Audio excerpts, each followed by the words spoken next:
Hi guys, and welcome to our YouTube channel. In this video I'll be giving you a tutorial on how to add threads in Instagram bio after removal. So first of all, you click on your Instagram app, then you click on the last icon here that shows your profile icon. Then at the top, just below your bio, you see edit profile. You click on this and then you click on show threads badge. After clicking on that, you click on done, which is at the top right.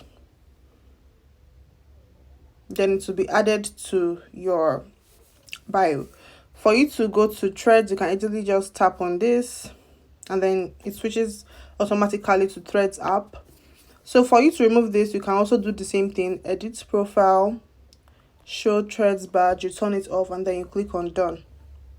That's how to show your threads on Instagram bio.